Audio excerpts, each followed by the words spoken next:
x වර්ගයේ ඍණ 3යි px ධන p වර්ගයේ සමානයි බිඳුවේ. මුල ඇල්ෆා බීටා නම් ඇල්ෆා වර්ගයේ ධන බීටා වර්ගය සොයන්න. ඇල්ෆා ඍණ බීටා සොයන්න. ඇල්ෆා ඝනයට බීටා ඍණ බීටා ඝනයට ඇල්ෆා මූලවන වර්ගජ සමීකරණය සොයන්න. අපි පළමුවෙන්ම මූලවල ඓක්‍ය සහ මූලවල ගුණිතයට ප්‍රකාශන ලියමු. මූලවල ඓක්‍ය ඇල්ෆා ධන බීටා සමානයි ඍණ b බෙදීමේ. මෙහි b කියන්නේ ඍණ 3යි p, a කියන්නේ 1යි. ඒක 3යි p. මූලවල ගුණිතය ඇල්ෆා බීටා සමානයි සම්මත සූත්‍රය අනුව c බෙදීම a. මෙහි c කියන්නේ p වර්ගය, a කියන්නේ 1යි. ඒක p වර්ගය. අපි දන්නවා ඇල්ෆා වර්ගය ධන බීටා වර්ගය සමානයි ඇල්ෆා ධන බීටා වල සම්පූර්ණ වර්ගය ඍණ 2යි ඇල්ෆා බීටා. ඒකට දැන් ආදේශ කළාම ඇල්ෆා ධන බීටා වෙනුවට 3යි p, ඇල්ෆා බීටා වෙනුවට p වර්ගයක් ආදේශ කරාම අපිට අවසාන ප්‍රතිඵලය ලැබෙනවා 7යි p වර්ගය. ඊළඟට බලමු ඇල්ෆා ඍණ බීටා වර්ගය සෙවීම. ඇල්ෆා ඍණ බීටා සොයන්න ඒක ඇල්ෆා ඍණ බීටා වර්ගය වන්න ඕනේ.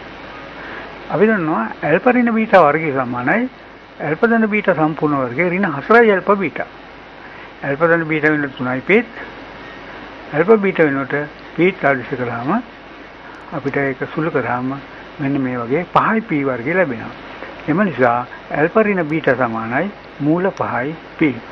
දැන් ඊළඟට බලමු ඇල්ෆා ඝනයට බීටා ඍණ බීටා ඝනයට ඇල්ෆා මූලවන සමීකරණය. අපි දන්නවා මේ මූලවල පොදු සමීකරණය x වර්ගයේ ඍණ මූලවල ඓක්‍ය x ධන මූලවල ගුණිතය සමානයි බිඳුව. දැන් අපි මේකට ආදේශ කරමු.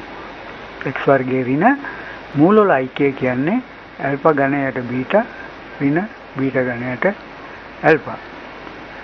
මූල ගුණිතය ඇල්ෆා ඝනයට බීටා වැඩි කිරීම ඍණ බීටා ඝනයට ඇල්ෆා සමානයි බිඳුවයි. මෙතන සුළු කළාම පොදු හරය ඇල්ෆා බීටා අරගෙන මෙන්න මේ විදිහට එනවා. මෙතන මේ විදිහට එනවා සුළු නාම. ඊළඟට අපි දන්නවා ඇල්ෆා 4 ඍණ බීටා 4 කියන්නේ ඇල්ෆා ඍණ බීටා වර්ගය ධන ඇල්ෆා ධන බීටා වර්ගය. ඒකට ඍණ බීටා වර්ගයේ තවදුරටත් ඇල්ෆා ඍණ බීටා ඇල්ෆා ධන බීටා කියලා සාධක කරන්න පුළුවන්. ඊට පස්සේ දැන් ඇල්ෆා ඍණ බීටා වෙනුවට කලින් හොයාගත්තු මූල 5යි p, ඇල්ෆා ධන බීටා වෙනුවට තියෙන 3යි p, ඇල්ෆා වර්ගයේ ධන බීටා වර්ගය හොයාගත්තු 7යි p වර්ගයක් යොදනවා. ඊළඟට ඇල්ෆා බීටා වලට මේකේ ඇල්ෆා බීටා වලට p වර්ගය යොදනවා. ඒක සුළු කරාම අපිට ලැබෙනවා 21යි මූල 5යි p වර්ගය.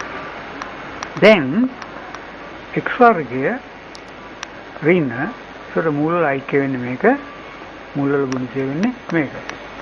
ඒ නිසා අපිට අවශ්‍ය සමීකරණය x වර්ගයේ ඍණ 21යි මූල 5යි p වර්ගය x ධන p 4 සමානයි බිඳුව.